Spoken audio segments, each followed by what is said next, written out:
Hello and welcome dear students. तो चलिए आज अपना लेक्चर नंबर 2 है। तो इसमें आप डिस्कस करेंगे, आपको जो होमवर्क हमने 2 क्वेश्चन दिया था तो होमवर्क को आज डिस्कस कर लेंगे, ठीक है।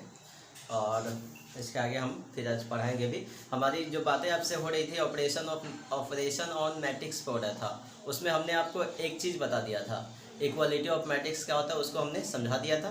तो आज हम बात करेंगे, उसके कुछ क्वेश्चंस करेंगे, उसके बाद addition of matrix, subtraction of matrix और मल्टीप्लिकेशन ऑफ मैट्रिक्स पे, ठीक है। देखिए जो आपका क्वेश्चन था उसको मैं लिख देता हूँ।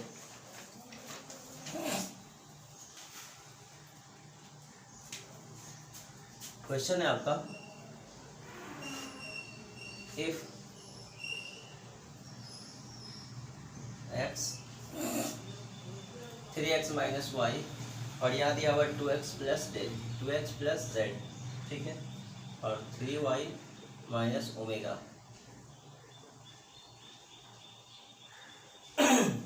और 3427, ठीक है। Find the value of x y z and omega.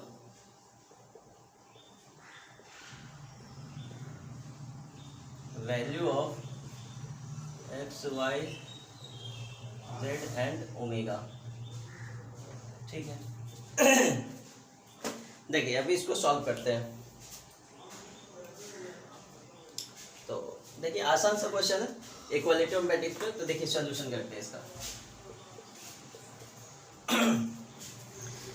देखिए मैंने आपको बताया था कि दो मैट्रिक्स इक्वल कब होते हैं। तो दो मैट्रिक्स इक्वल तब होगा जब उसका ऑर्डर सेम होना चाहिए। और पहली बात क्या देखिएगा कि हमेशा उसका ऑर्डर सेम होना चाहिए। अगर ऑर्डर सेम नहीं है तो उसको बोलेंगे इक्वालिटी ऑफ मैट्रिक्स होल्ड नहीं करेगा, ठीक है। इक्वालिटी ऑफ मैट्रिक्स होल्ड तभी करेगा जब दोनों मैट्रिक्स का ऑर्डर क्या होना चाहिए, सेम होना चाहिए। तो अगर ऑर्डर सेम नहीं है तो दोनों मैट्रिक्स इक्वल नहीं हो सकता, पहला कंडीशन। दूसरा कंडीशन है कि अगर ये दोनों का ऑर्डर सेम है तो उसका करस्पॉन्डिंग एलिमेंट्स भी क्या होना चाहिए, इक्वल होना चाहिए, ठीक है। तो करस्पॉन्डिंग पोजीशन पे एलिमेंट देखिए जैसे ये वाला एलिमेंट है, फर्स्ट रो फर्स्ट कॉलम का एलिमेंट है, तो ये बराबर होगा 3 के फर्स्ट रो फर्स्ट कॉलम का। सेकेंड रो, ये फर्स्ट रो सेकेंड कॉलम का एलिमेंट है, तो ये बराबर होगा फर्स्ट रो सेकेंड कॉलम के एलिमेंट को। तो चलिए इक्वेशन बनाते हैं हम लोग। x इक्वल टू क्या लिखेंगे, 3।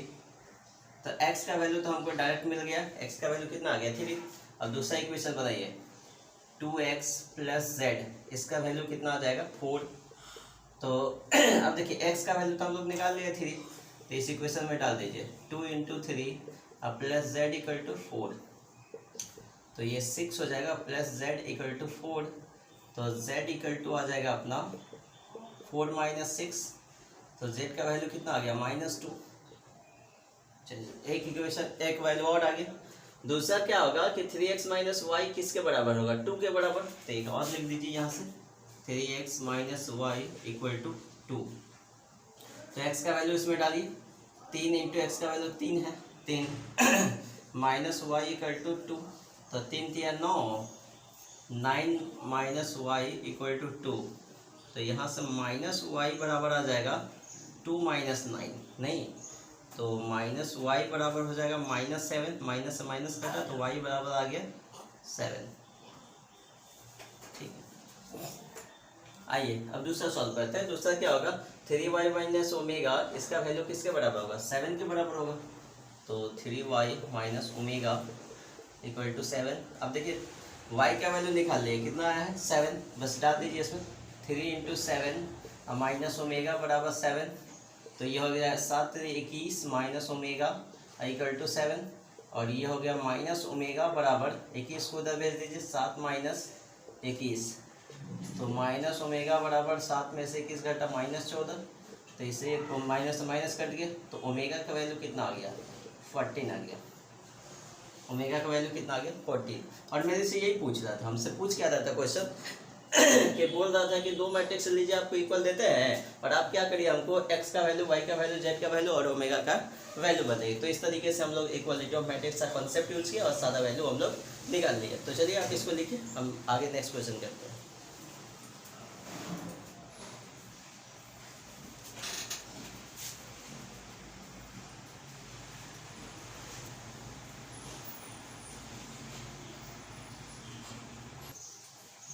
तो चलिए हम नेक्स्ट क्वेश्चन करते हैं। नेक्स्ट क्वेश्चन क्या था, आपको हमने होमवर्क दिया था, ये वाला क्वेश्चन था। क्वेश्चन था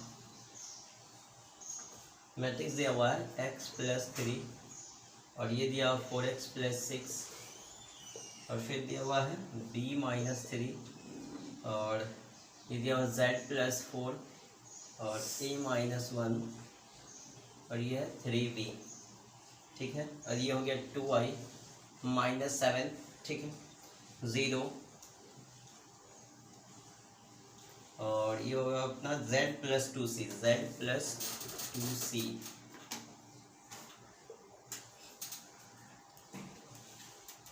और ये हो गया आपका 0, 6, 3y-2, 2x और फिर हो गया -3, 2c+2 और यहाँ पे हो गया आपका कितना 2b+4 और ये हो गया आपका -21 और ये हो गया 0। हमसे क्या बोला था, find the value of a b c x y z, find the value of a b c x y and z, ठीक है। इन सभी का वैल्यू हमको निकालना है।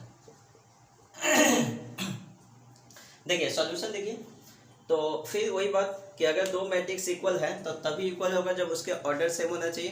पहली बात कि ऑर्डर सेम है और दूसरा क्या होना चाहिए, उससे कॉरस्पॉन्डिंग एलिमेंट्स इक्वल होना चाहिए।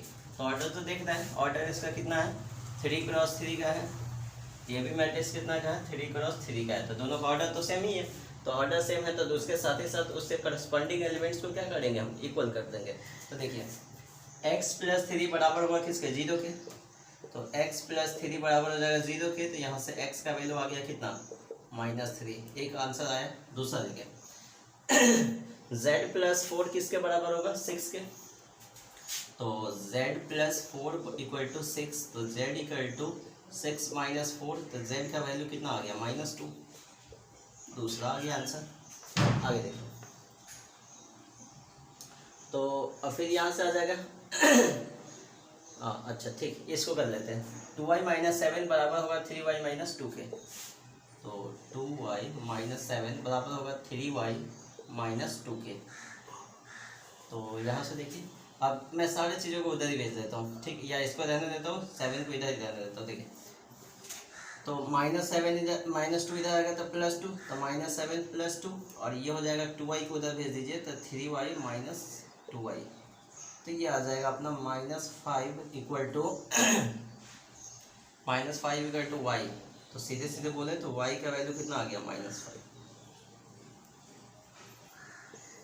आगे देखिए अब हमको किसका वैल्यू निकालना है, अच्छा x, यहाँ से x निकलता तो x तो हमने ऑलरेडी निकाल दिया है। अब आइए a-1 बराबर होगा -3 के, तो यहाँ से a इक्वल टू 1 - 3 हो जाएगा, तो a का वैल्यू कितना हो जाएगा -2। अब यहाँ से देखिए c का वैल्यू निकल जाएगा, 0 इक्वल टू हो जाएगा 2c+2, तो ये बोल सकते हैं 2c+2 बराबर 0, इसका मतलब 2c इक्वल टू -2, तो c इक्वल टू कितना हो जाएगा -1, जो -2 में 2 से डिवाइड करिएगा तो कितना आएगा -1 आएगा। तो चलिए बढ़िया, और b-3 बराबर है, अच्छा इससे नहीं इससे निकाल लेते हैं डायरेक्ट, 3b इक्वल टू -21, तो 3b इक्वल टू -21, तो यहाँ से आ जाएगा अपना b इक्वल टू 7 × 3 = -7, तो b का वैल्यू आ गया -7। मेरे को x निकल गया, y निकल गया और z निकल गया, हो गया, और a निकल गया, a हो गया, b हो गया, और c कहाँ पे निकला, c निकला, सब कुछ निकल गया। तो ये रहा अपना आंसर, अब इसको छापिए।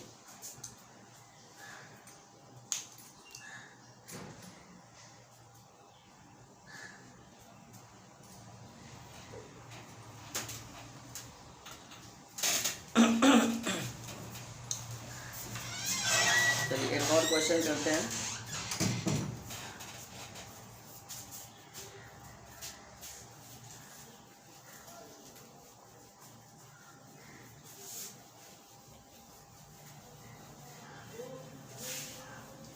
देखिए एक क्वेश्चन आपको दिया हुआ है कि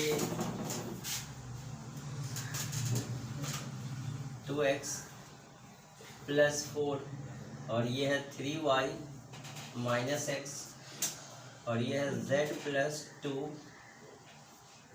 और यहाँ पे हो गया x प्लस z।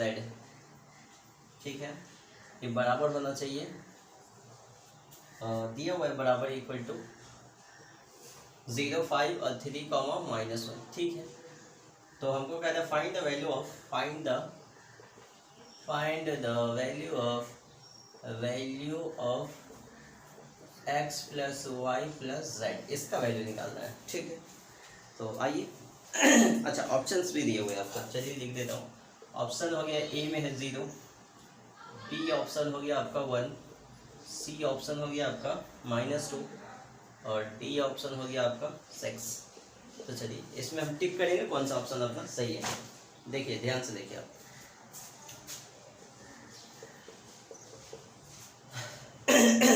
फिर इसमें इक्वालिटी ऑफ मैट्रिक्स का कॉन्सेप्ट लगेगा। तो हमने आपको बोला ही था कि दो मैट्रिक्स इक्वल कब होते हैं, जब उसका पहला दोनों का ऑर्डर सेम होना चाहिए और उसके बाद उसके करस्पॉन्डिंग एलिमेंट्स इक्वल होना चाहिए। तो मैं आपसे बोलूँगा तो इसमें 1 2 2 2 2 2 और 2 कॉलम है, तो इसका मतलब 2 क्रॉस 2 है, ये भी 2 क्रॉस 2 का है, तो ऑर्डर तो सेम हो गया।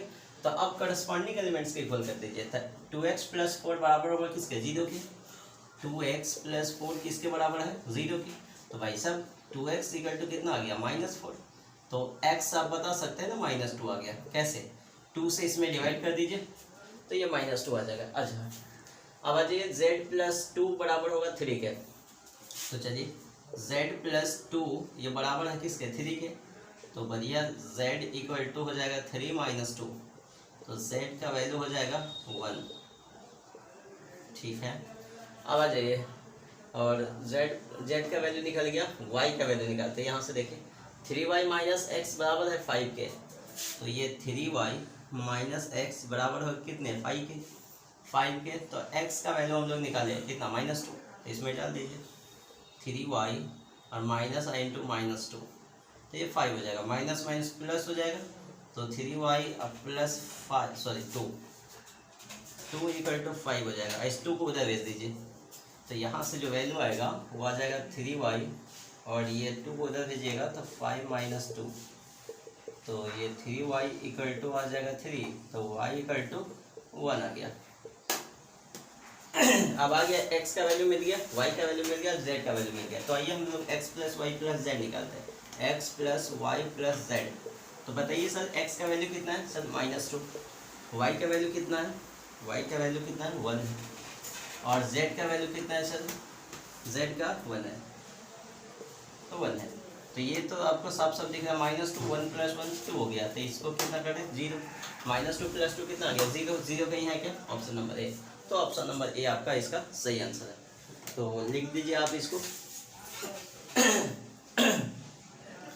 लिखिए इसको।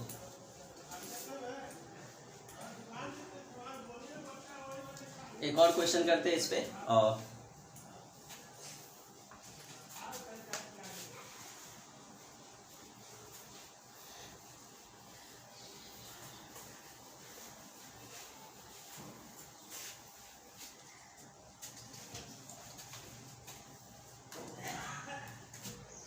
एक क्वेश्चन है, if x minus y 2x minus y और फिर हो गया 2x माइनस x1 और फिर हो गया 3x प्लस y1 इक्वल दिया है मैट्रिक्स -1 और ये 5 0 और 13 के। ठीक है, and coordinate of point P and Q be and coordinate of point P and Q be x, y and x1, y1। ठीक है, रेस्पेक्टिवली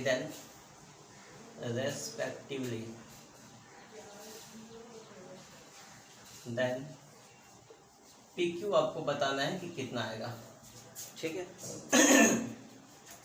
देखिए, और कितना आसान सा क्वेश्चन है, ज़रा याद देखिए आप।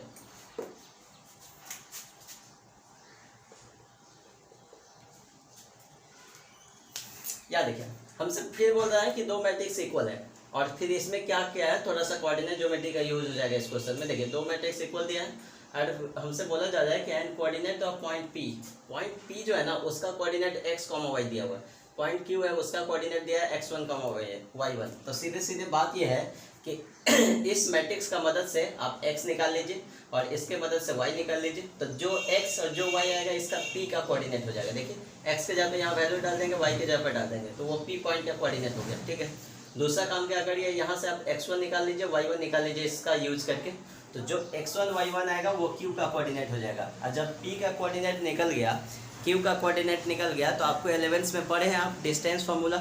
तो डिस्टेंस फार्मूला से p और q पॉइंट के बीच का डिस्टेंस निकाल देंगे। तो कितना इजी सा क्वेश्चन है, बस थोड़ा सा इसको कोऑर्डिनेट का यूज़ करके थोड़ा सा डराने की कोशिश किया गया, बाकी और कुछ नहीं है। देखिए यहाँ, तो चलिए लिखते हैं x माइनस वाई, और ये हो गया 2x माइनस x1 और 2x minus Y 3x plus y1, और यहाँ से हो गया -1 5 0 13, ठीक है। आइए दोनों को इक्वल करते हैं। तो दोनों मैट्रिक्स को इक्वल करते हैं, तो यहाँ से भाई सब क्या आ जाएगा कि x माइनस वाई का वैल्यू -1 हो जाएगा। बढ़िए, x माइनस वाई का वैल्यू कितना आ गया, -1, इक्वेशन 1 मान लो। यहाँ से देखिए 2x माइनस वाई का वैल्यू कितना हो जाएगा, 0।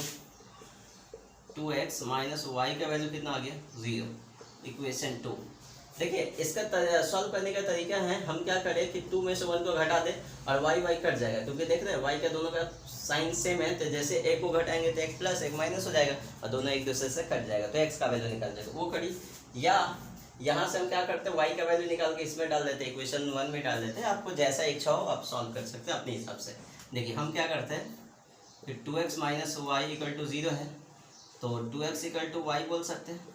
मतलब y का वैल्यू कितना आ जाएगा, 2x। इसको इक्वेशन 1 में पुट कर दीजिए, पुट इन इक्वेशन 1, इक्वेशन 1 में डाल दीजिए। तो ये आ जाएगा x माइनस, हाँ y का वैल्यू कितना है 2x और ये -1। तो भाई साहब x माइनस 2x करिएगा ना, x माइनस 2x और ये -1 है, तो यहाँ से -x आ जाएगा। ये -1 माइनस माइनस कटेगा, x का वैल्यू 1 आ जाएगा, ठीक है। तो ये माइनस माइनस कटा, x का वैल्यू कितना आ गया, 1 आ गया। और x का वैल्यू किसी भी इक्वेशन में डालिए, अपना y निकाल लीजिए। पुट कर देते हैं इक्वेशन 1 में, या यहीं पे डाल दीजिए, x का वैल्यू यहाँ पे डाल दीजिए। तो x का वैल्यू डालेंगे तो y का वैल्यू कितना आ जाएगा, 2y आ जाएगा, सॉरी 2 आ जाएगा। तो y इक्वल टू कितना दिया है, 2x। तो y इक्वल टू 2 इंटू 1 कर दीजिए, तो y का वैल्यू कितना आ गया, 2। अच्छा, x आ गया, y आ गया, इसका मतलब पॉइंट p का कोऑर्डिनेट आ गया। पॉइंट p का कोऑर्डिनेट कितना दिया था, x, y। तो पॉइंट p का कोऑर्डिनेट है जो x, y है। इसका मतलब जो p बराबर आ गया 1, 2 आ गया, ठीक है। अब आइए x1 y1 निकालते हैं। तो x1 y1 के लिए हम क्या करते हैं कि 2x माइनस x1 ये बराबर है किसके, 5 के। तो भाई साहब 2x माइनस x1 ये बराबर है 5 के। तो अब देखिए कि x का वैल्यू तो आपको पता ही है, तो डाल दीजिए इसमें। तो ऐसा करते हैं, इस x1 को उधर भेज देते हैं, इस 5 को इधर ले आते हैं। तो 2x माइनस 5 और ये बराबर होगा x1 के। अब x का वैल्यू डालिए, 2 into 1 minus 5 equal to x1। तो आपका जो वैल्यू आने वाला है 2 इंटू 1 2 हो जाएगा। तो 2 माइनस 5 इक्वल टू x1। तो x1 का वैल्यू आ जाएगा -3, x1 का वैल्यू -3। अब आइए y1 निकाल लेते हैं। तो y1 यहाँ से निकलेगा 2x 3x plus y1 equal to 13, 3x अब प्लस y1 इक्वल टू 13। तो यहाँ से हम ये कह सकते हैं y1 equal to 13 minus 3x और x का वैल्यू 1 डाल दीजिए अब। तो y1 equal to 3 minus 3 into 1। तो ये हो गया y1 इक्वल टू, देखिए 13 में से 3 घटेगा तो ये हो जाएगा कितना, 10। तो y1 का वैल्यू आ गया 10। अब आपका q का जो कोऑर्डिनेट है x1 y1, इसका वैल्यू आ गया आपको q, और ये कितना मिला आपको, देखिए हाँ x1 का वैल्यू कहाँ गया, x1 का वैल्यू -3 और y1 की वैल्यू 10, -3 और 10। तो क्या मैं आपसे बोलूँ कि क्या आप डिस्टेंस फार्मूला यूज कर सकते हैं? तो बिल्कुल आप कर सकते हैं। डिस्टेंस फार्मूला आप लगा दीजिएगा, पी क्यू बराबर root under x1 minus x का स्क्वायर y1 माइनस वाई का स्क्वायर। तो बस आपका इसका आंसर आ जाएगा। ठीक है, तो मैं थोड़ा सा रफ कर देता हूँ और यहाँ पे आपको सॉल्व कर देता हूँ। तो आप इसको इतना तक लिख लीजिए, इतना तक लिखिए कंप्लीट। उसके बाद थोड़ा मिटा के मैं इसके आगे सॉल्व कर देता हूँ।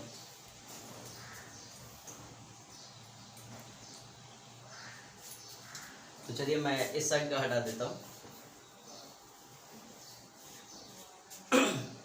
देखिए, तो पी क्यू निकालना है हमको, कुछ नहीं करना है।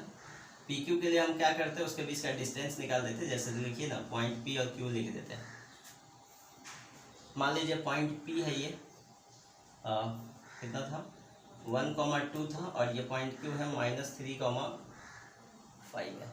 ठीक है, यानी ऐसे हमने -3,10 है ना जी, तो 10 है ऐसे मान लिए। तो पी क्यू का डिस्टेंस निकालेंगे रूट अंडर, और ये हो जाएगा -3 -1 का होल स्क्वायर प्लस 10 -2 का होल स्क्वायर। तो इसको जब निकालिएगा रूट अंडर, तो -3 -1 कितना हो जाएगा, -4 का होल स्क्वायर, और प्लस में 8 का होल स्क्वायर। तो ये हो जाएगा -4 का स्क्वायर 16 और 8 का स्क्वायर 64। ठीक है, तो 16 64 इसको जोड़ दीजिए तो 80 हो जाएगा, 80। और 80 का आप स्क्वायर रूट कर लीजिए, 80 का स्क्वायर रूट तोड़ दीजिए। 8 पंचे 40, नहीं 8 पंचे 40 कर सकते, तो नहीं ऐसे 16 पंचे 80 कर देते, 16 पंचे 80। तो इसको हम लोग लिखेंगे 16 × 5, 16 पंचे 80 हो जाता है। और 16 का रूट बाहर कितना निकलेगा 4, और रूट के अंदर 5 रहेगा, और ये आ जाएगा आपका यूनिट। ये आंसर आ जाएगा, क्योंकि ये डिस्टेंस है तो आप यूनिट लिख दीजिएगा। ठीक है, और यहाँ से जो आया ये आपका शानदार सा आंसर है, तो आप इसको आप लिख लीजिए। हम आगे बात करते हैं आपसे।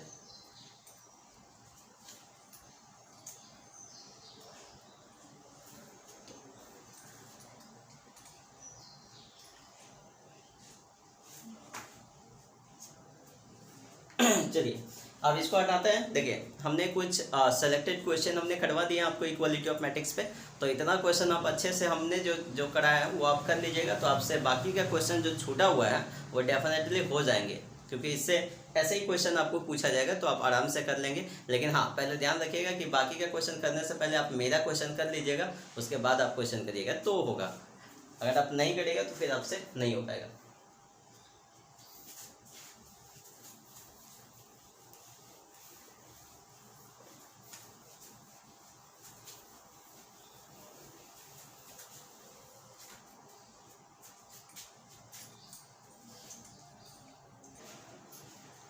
देखिए, तो हमने कुछ क्वेश्चंस करा ही दिया आपको।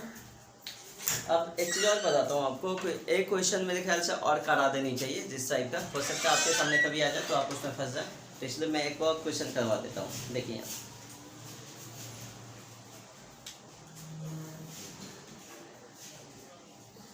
कह रहे क्वेश्चन है, for what value of x and y. ये क्वेश्चन मेरे को लगा करा देना चाहिए, क्योंकि आप हो सकता है आपसे गलती हो जाएगी। तो for what value of x and y are the following matrices are equal. Following matrices are equal.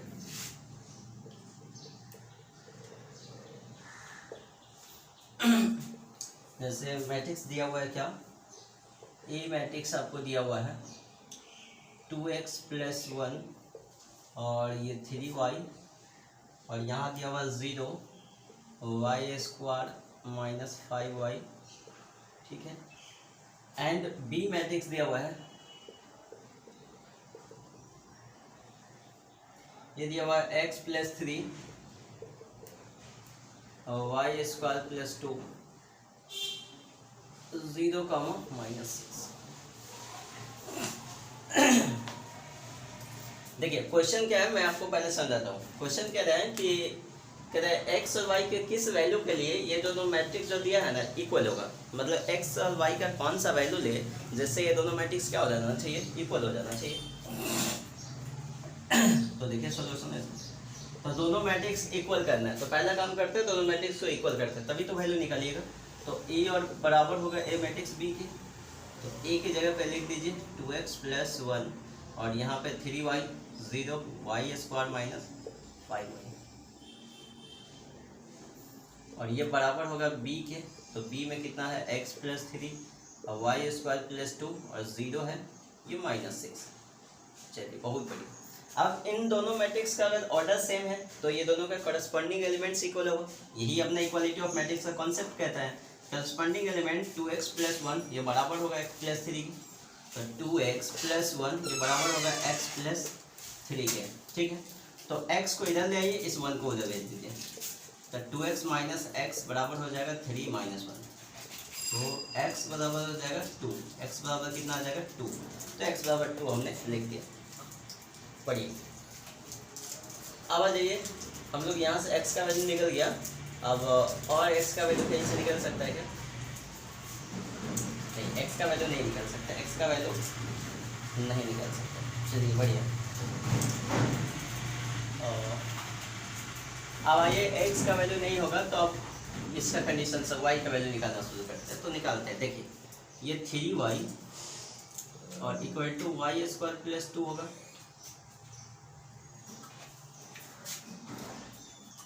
तो यहाँ से जो आ जाएगा y² और माइनस में 3y और +2 = 0, और फैक्टर कर लीजिए, फैक्टर इसका कर लेते हैं, तो यहाँ से आ जाएगा y² माइनस में 2y माइनस y और प्लस में 2 = 0,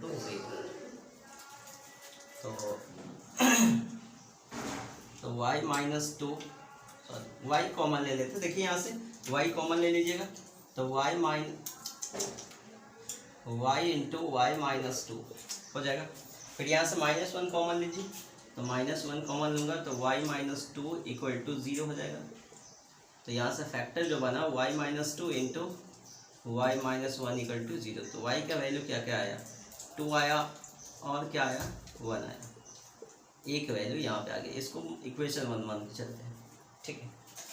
दूसरा देखिए, दूसरा कंडीशन y का वैल्यू यहाँ से आ जाएगा, y² - 5y बराबर कितना है -6 के, तो y² - 5y ये बराबर है -6 के। तो हम इसको ये बोल सकते हैं भाई साहब y² - 5y + 6 बराबर 0, और इसका फैक्टर करिएगा तो 3 और 2 में आ जाएगा, नहीं तो y² माइनस में 3y माइनस में 2y + 6 = 0। तो आइए निकाल लेते हैं इसका वैल्यू, तो y कॉमन लीजिएगा तो y - 3 आ जाएगा, -2 कॉमन लीजिएगा तो y - 3 = 0, तो y -2 इंटू आ जाएगा y - 3 बराबर 0, तो y का वैल्यू आ गया 2, 3 आ गया, इसको इक्वेशन 2 मान लीजिए, ठीक है। अब देखिए y का यहाँ पे 2 वैल्यू यहाँ आया, 2 वैल्यू यहाँ आया, ठीक है। तो इन दोनों में पॉसिबल वैल्यू आपको लेना है ना, क्योंकि आप देखिए y का वैल्यू आप ज़रा सोचिए कि जब y का वैल्यू 1 और 2 लेंगे तो ये वाला इक्वेशन तो सेटिस्फाई कर जाएगा, जब 1 और 2 लीजिएगा तो इसमें से कोई एक सेटिस्फाई नहीं करेगा। जैसे मैं आपको दिखा देता हूँ, जरा यहाँ देखिए 2 तो दोनों में कॉमन है, तो इसको छोड़ के हम u1 लेके दिखाते हैं। देखिए 1 जैसे आप लीजिएगा ना 1, तो यहाँ पे 1 डालिए, तो 3 × 1 3 हो जाएगा, और यहाँ पे 1 डालिए तो 3 का स्क्वायर 3 हो गया, ठीक है। सॉरी 1 का स्क्वायर 1 और 2 + 1 3 हो गया, तो यहाँ तो 3 और 3 बराबर हो गया, क्या आपको दिख रहा है। और आइए इस 1 को इसमें डाल के देखिए, इसमें डाल के देखिए, तो यहाँ पे जैसे 1 डालिएगा अच्छा 1 डाल के दिखाते हैं, तो 1 डालिएगा और -5, तो ये +1 -5, तो ये -4 हो जाएगा, और यहाँ पे क्या दिया -6, तो क्या -4 - 6 के बराबर होगा, नहीं होगा। तो इसलिए आपको ध्यान ये रखना है कि दोनों का जो वैल्यू लेना है ना, तो दोनों में कॉमन वैल्यू होता है ना, वो हम लोग लेते हैं। तो कॉमन लेने के लिए हम लोग क्या जानते हैं कि इंटरसेक्शन करते हैं, दो सेट का इंटरसेक्शन से जो आता है ना, उसमें कॉमन एलिमेंट्स ही आते हैं। जैसे मैंने आपको सेट थ्योरी नहीं पढ़ाया, सेट थ्योरी पढ़ा दूंगा। तो सेट थ्योरी में क्या होता है, यूनियन ऑफ सेट्स होता है, इंटरसेक्शन ऑफ सेट होता है। यूनियन ऑफ सेट का मतलब होता है कि किसी भी दो सेट का अगर यूनियन लेना है ना, तो उन दोनों सेट के एलिमेंट्स को आप मिला दीजिए। जैसे मान लीजिए ए सेट में दिया 1 2 3 दिया, बी सेट में मान लीजिए 4 5 6 दिया, तो ए यूनियन बी में जो एलिमेंट होगा 1 होगा, 2 होगा, 3 होगा, 4 होगा, 5 होगा, 6 तक होगा, ठीक है। लेकिन वही इंटरसेक्शन ऑफ सेट में बात करूँ तो मान लीजिए इंटरसेक्शन ऑफ सेट में बात करूँ तो यहाँ देखिए ए में मान लीजिए आपको दिया है 1 2 3 दिया है, ठीक है। बी सेट में मान लीजिए आपको दिया है 2 4 5 मान लीजिए ऐसा दिया है, तो मैं आपसे बोलूँगा ए इंटरसेक्शन बी लीजिए, इसको पढ़ते हैं ए इंटरसेक्शन बी। तो इसमें जो एलिमेंट्स होगा तो दोनों में कॉमन एलिमेंट्स होंगे, तो दोनों में कॉमन क्या है 2 है, तो सिर्फ 2 आएगा। दोनों में कॉमन क्या है 2 है, तो सिर्फ 2 आएगा। लेकिन मैं ए यूनियन बी की बात करूँगा ना तो इसमें पूरा आ जाएगा 1 2 3 1 2 3 और यहाँ देखिए 2 4 5, तो फिर 2 यहाँ पर नहीं लिखेंगे क्योंकि जैसे 2 हम जैसे लिख दिए ना 2 4 5, तो यहाँ पर देखिए 2 2 बार आ गया। और सेट में क्या होता है कि कभी भी एलिमेंट्स का रिपीटेशन नहीं होता है, कभी भी एलिमेंट्स रिपीट नहीं होता है, तो इसलिए जब भी दो सेम एलिमेंट्स आता है ना सेट में तो हम लोग ध्यान रखते हैं कि उसको एक ही बात लिखते हैं, तो 2 3 4 5 बस हो जाएगा, ठीक है। तो ये होता है यूनियन ऑफ सेट और ये होता है इंटरसेक्शन ऑफ सेट। तो यहाँ भी देखिए y का 2 वैल्यू आया, यहाँ भी y का 2 वैल्यू आया, तो हम लोग क्या करेंगे इन दोनों का इंटरसेक्शन वैल्यू ले लेंगे। इंटरसेक्शन मतलब दोनों में कॉमन ले लेंगे, ठीक है। तो आइए आप मेरे ख्याल से समझे होंगे कि इंटरसेक्शन कैसे लेते हैं। तो चलिए, तो यहाँ देखिए अब इक्वेशन 1 इंटरसेक्शन हो जाएगा इक्वेशन 2 के। तो अब जरा देखिए इक्वेशन 1 और इक्वेशन 2 का इंटरसेक्शन लीजिएगा तो y का वैल्यू कितना आ जाएगा, यहाँ भी 2 है यहाँ भी 2 है, दोनों में कॉमन वैल्यू आ जाएगा, तो y का वैल्यू कितना आ गया 2। तो इसमें जो पॉसिबल वैल्यू होगा x इक्वल टू कितना आ जाएगा 2 और y इक्वल टू, अच्छा x का वैल्यू 2 आया, y का वैल्यू 2, इन दोनों वैल्यूज पे आपका मैट्रिक्स इक्वल होगा। आपको यकीन ना हो तो आप डाल के देख लीजिए। आपको क्या कह दो, आपको यकीन दिलाने के लिए आपको क्या कह दो कि आप x का वैल्यू इसमें 2 डाल दीजिएगा, इसमें y का वैल्यू 2 डाल दीजिए, तब देखिए दोनों मैट्रिक्स इक्वल ही आएगा, 100% आएगा, ठीक है। तो आप इसको लिख दीजिए।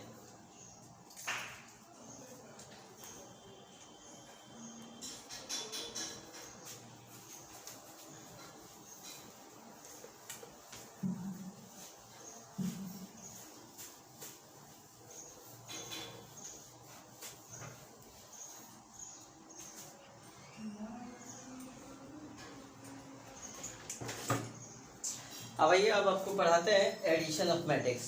Addition of matrix,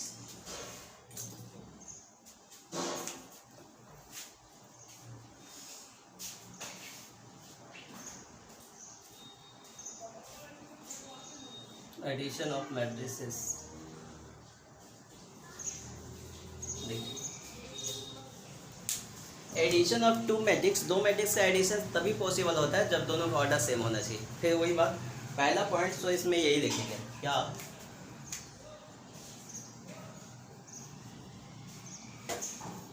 addition of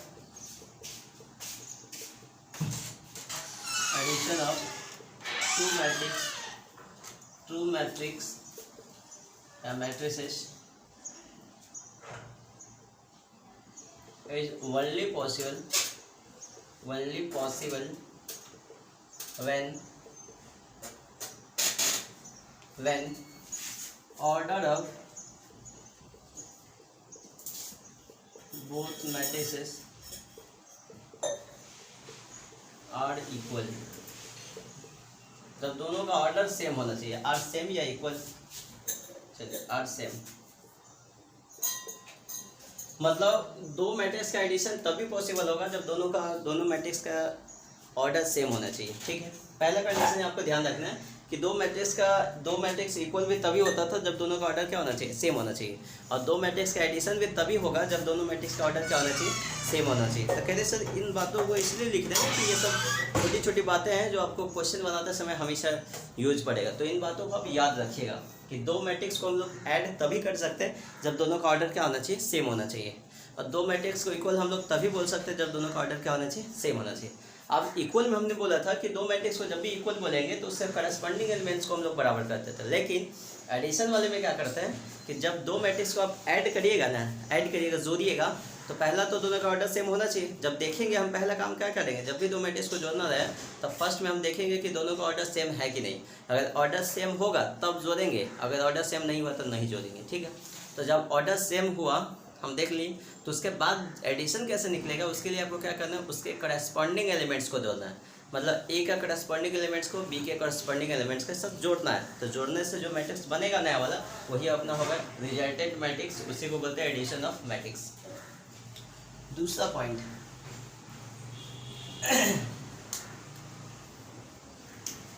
आप ये लिखते हैं addition of matrices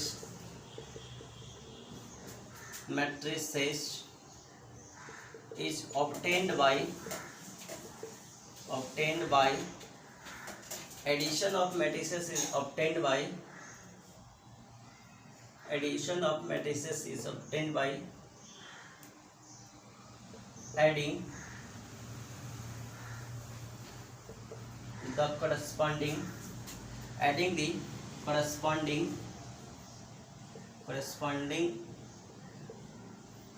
elements of both matrix।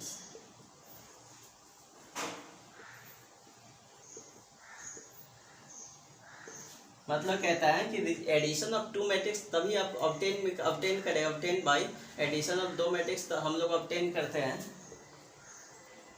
Addition of दो मैट्रिक्स, हम लोग ऐसे निकालते हैं कि adding by the corresponding elements of both matrixes. मतलब दो मैट्रिक्स का जब भी हमको एडिशन निकालना है ना, तो हम लोग क्या करेंगे, उसके करस्पॉन्डिंग एलिमेंट्स को जोड़ दीजिएगा। अब आइए इस बातों को हम एक एग्जांपल से आपको समझाते हैं, तो सारी बातें आपको समझ आ जाएगी। पहली बात देखिए, एग्जांपल देता हूँ। ए मैट्रिक्स आप कुछ मान लीजिए 2 4 5, मान लीजिए 7 है ये, ठीक है। और बी मैट्रिक्स आपको मान लीजिए 3 0 7 6, मान लीजिए ऐसा है, ठीक है। तो मैं बोलता हूँ, और आपसे किसी ने बोला कि फाइंड ए प्लस बी, आप ए मैट्रिक्स और बी मैट्रिक्स का सम बताइए, मतलब एडिशन बताइए। तो सिंपल सी बात है कि एडिशन के लिए हमने क्या बोला कि दो कंडीशन हमको ध्यान देना है। पहला कंडीशन कि दो मैट्रिक्स को हम लोग तभी जोड़ सकते हैं जब उनके ऑर्डर सेम होना चाहिए। ऑर्डर सेम होने का मतलब जितना दो जितना कॉलम है उतना ही पहला में, जितना दो जितना कॉलम है उतना ही दो उतना कॉलम सेकंड वाले में होना चाहिए। मतलब ए का जितना ऑर्डर होगा उतना ही ऑर्डर बी का होना चाहिए। तो ये होगा तब हम आगे सोचेंगे कि हाँ इसको ऐड करना है। अगर यही बराबर नहीं हुआ तो हम सोचेंगे भी नहीं कि ऐड करना है। देखिए, तो आइए हम इसका ऑर्डर लेके दिखाते हैं। ऑर्डर इसका 2 क्रॉस 2 का है, इसका भी ऑर्डर 2 क्रॉस 2 का है। तो दोनों का ऑर्डर क्या सेम है कि नहीं? तो हाँ सर, दोनों का ऑर्डर तो सेम है। तो दोनों का ऑर्डर सेम है, तो अब हम लोग विचार कर सकते हैं कि आगे इसको जोड़ना है कि नहीं जोड़ना है। तो ऑर्डर सेम है तो बिल्कुल जोड़ सकते हैं, कोई दिक्कत हमारे को नहीं है। तो यहाँ देखिए, तो ए प्लस बी करेंगे ना, तो ए की जगह पे मैट्रिक्स लिख दीजिए 2 4 5 7। अब प्लस में 2 क्रॉस 2 है, अब प्लस में कर दीजिए बी मैट्रिक्स 3 0 7 6, ठीक है। और ये भी 2 क्रॉस 2 का है। अब आइए इन दोनों को जोड़ते हैं। तो हमने बोला पहला काम कि दोनों का एडिशन करना है, तो ऑर्डर देख लीजिएगा, ऑर्डर सेम है। अब आइए दोनों को जोड़ते हैं। कैसे जोड़ते हैं दो मैट्रिक्स को? देखिए, 2 में 3 जोड़ दीजिए, उससे करस्पॉन्डिंग एलिमेंट्स ये, इसके करस्पॉन्डिंग ये वाले एलिमेंट्स है, इसके पहले वाले के करस्पॉन्डिंग पहला वाला, इस पहला दो और दूसरा कॉलम के करस्पॉन्डिंग पहला दो और दूसरा कॉलम वाला होता है, ठीक है। और इस वाले के करस्पॉन्डिंग हो जाएगा ये यहाँ का, और इस वाले का करस्पॉन्डिंग हो जाएगा ये यहाँ का। तो करस्पॉन्डिंग एलिमेंट्स को बस जोड़ दीजिए। देखिए, तो जोड़ेंगे 2 में ये 3 जोड़ेगा, तो 2 + 3 मैं आराम से लिख देता हूँ, ठीक है। क्योंकि आगे से हम लोग 2 + 3 5 डायरेक्ट कर सकते हैं, लेकिन अभी फर्स्ट बार ये सिखा ही रहा हो तो हम आराम से लिख देते हैं। 4 + 0 कितना हो जाएगा? 4 + 0, यहाँ देखिए 5 + 7 5 + 7, फिर कितना हो जाएगा? 7 + 6 7 + 6, ये हो गया। अब इन दोनों का देखिए। अच्छा, एक चीज़ और बता देता हूँ कि जब दो मैट्रिक्स का ऑर्डर सेम होगा तो उसको ऐड करने पे जो मैट्रिक्स मिलेगा ना, उसका भी मैट्रिक्स का ऑर्डर वही रहेगा। जैसे इस दोनों का ऑर्डर 2 क्रॉस 2 का था, तो इन दोनों का एडिशन से जो मैट्रिक्स मिलेगा उसका भी ऑर्डर कितना का होगा? 2 क्रॉस 2 का होगा। तो 2 और 3 कितना हो जाता है?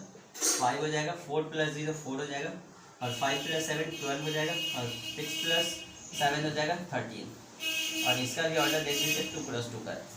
तो आराम से आपको एडिशन ऑफ मैट्रिक्स समझ में आया कि दो मैट्रिक्स को हम लोग ऐड तभी करेंगे जब उससे करस्पॉन्डिंग, पहला का दोनों का ऑर्डर सेम होना चाहिए, पहला कंडीशन। दूसरा कंडीशन है कि दोनों के करस्पॉन्डिंग एलिमेंट्स को जोड़ना है, तभी आपको रिजल्टेंट मैट्रिक्स मिलेगा। कि जो रिजल्टेंट मैट्रिक्स है दोनों का करस्पॉन्डिंग एलिमेंट्स को जोड़ने से आपको मिलेगा, ठीक है।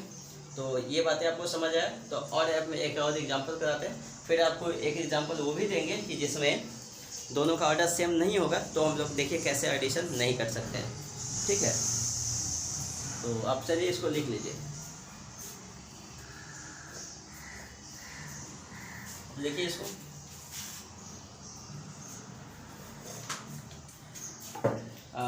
चलिए इसको मिटाते हैं। आप इसको लिख लीजिए, हम इसको मिटाते हैं, फिर और एग्जांपल देते हैं आपको। लिख लीजिए अच्छे से, पहले लिखिए तो आप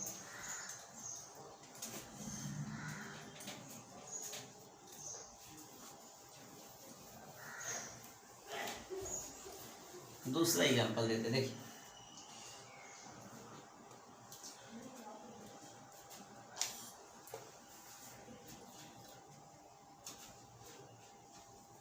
जैसे एक मैट्रिक्स मान लीजिए 5 3 2 4 6 3 0 -1 2, ये मैट्रिक्स है। प्लस इसमें एक और मैट्रिक्स दो दे रहे हैं 3 7 2 0 5 9 4 -3 2, ठीक है, ऐसा है।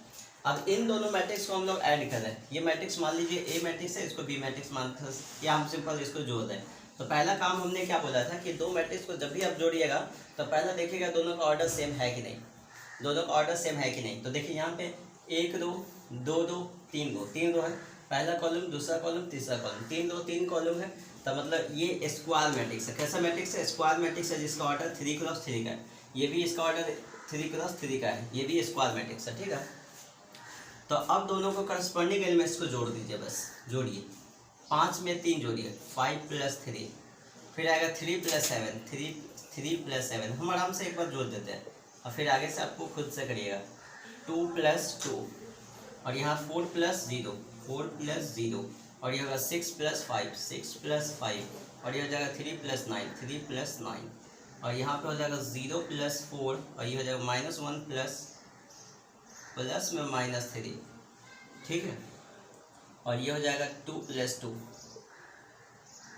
और इन दोनों का देखिए ये भी 3 क्रॉस 3 का है और इन दोनों का जोड़िएगा तो कितना आएगा? 5 3 8 आ जाएगा और 7 3 10 आ जाएगा, 2 2 4 आ जाएगा और 4 + 0 4 आ जाएगा, 6 + 5 11 आ जाएगा, 9 + 3 12 आ जाएगा और 4 यहाँ पे रहेगा और ये -3 -1 -4 और ये 2 2 4 हो जाएगा और ये 3 क्रॉस 3 और ये अपना इसका आंसर आ गया।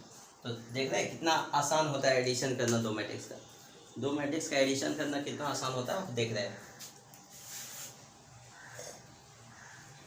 तो आप इसको लिखिए, उसके आगे हम बात करते हैं। और भी एग्जांपल आपको देते हैं, लिखिए पहले इसको आप।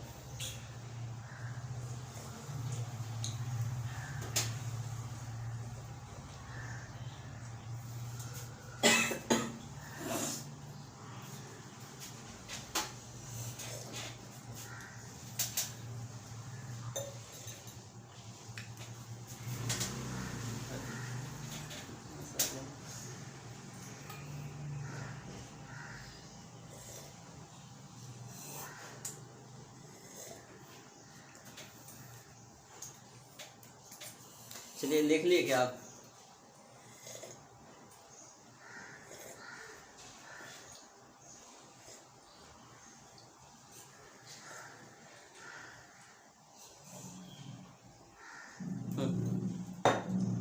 देखिए अब चलिए इसको हटाते हैं, एक और एग्जांपल देते हैं आपको।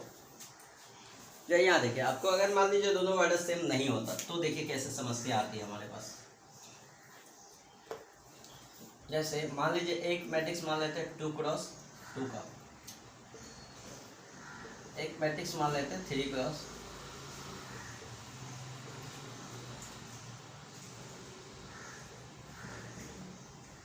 अब जैसे मैं ऑर्डर इसको जोड़ने का कोशिश करूंगा ना, तब देखिए कैसे दिमाग खराब होगा।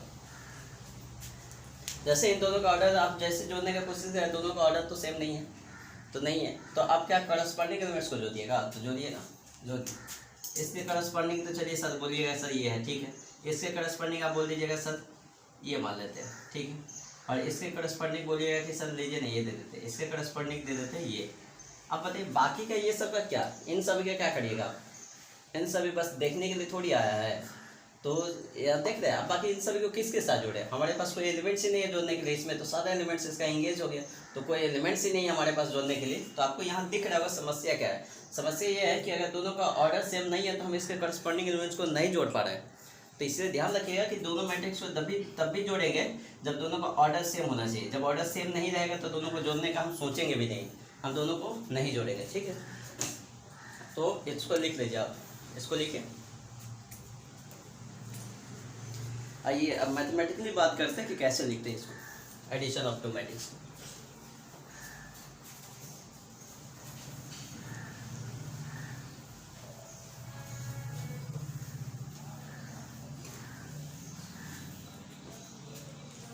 तो देखिए मैथमेटिकली कैसे हम लोग लिखेंगे एडिशन ऑफ टू मैट्रिक्स को।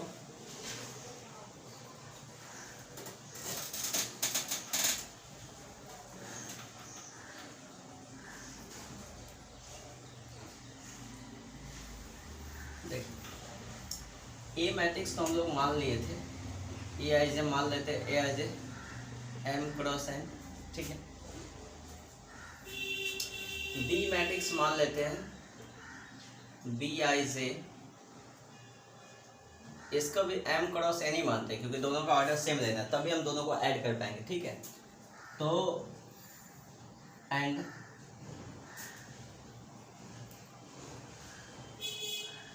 सी is the sum of both matrix. C जो है ना ये सम है बोथ मैट्रिक्स का,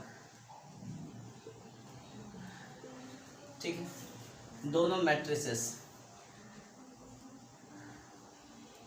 तो सी इसका अगर सम है तो सी मैट्रिक्स को हम लोग बोल देते हैं कि सी जो है ना ए प्लस बी है, ठीक है। तो सी क्या, अच्छा सी के एलिमेंट्स को भी हम लोग मान लेते हैं, सी आई जे।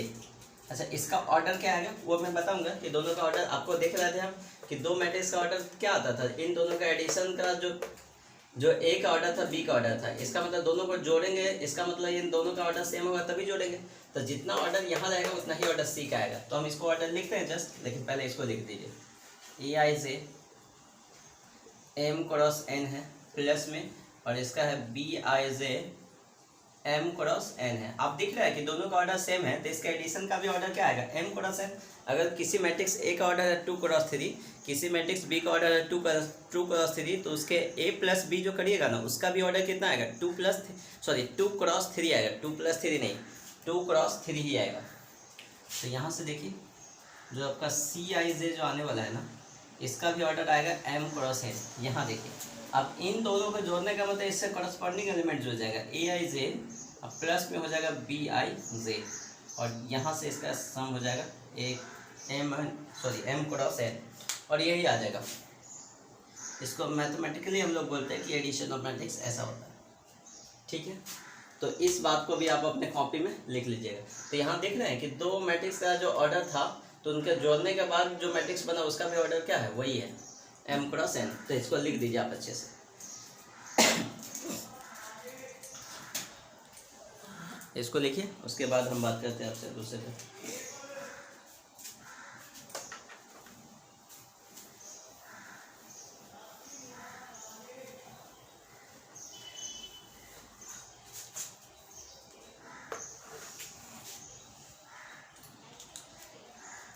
अब properties of addition of matrix है, प्रॉपर्टीज ऑफ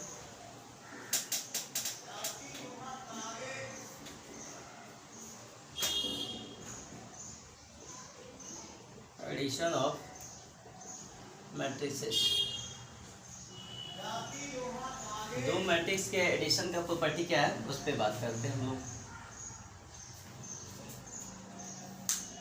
देखिए पहला प्रॉपर्टी है कि दोनों मैट्रिक्स को हम लोग कम्यूटेटिव एडिशन ऑफ मैट्रिक्स, ये कम्यूटेटिव लॉवर्ड करता है, मतलब ए प्लस बी को जोड़िएगा ना जितना आएगा उतना ही बी प्लस ए को जोड़ने से आएगा, ये दोनों क्या होता है बराबर होता है। इसका मतलब ये कम्यूटेटिव लॉवर्ड करता है, कम्यूटेटिव,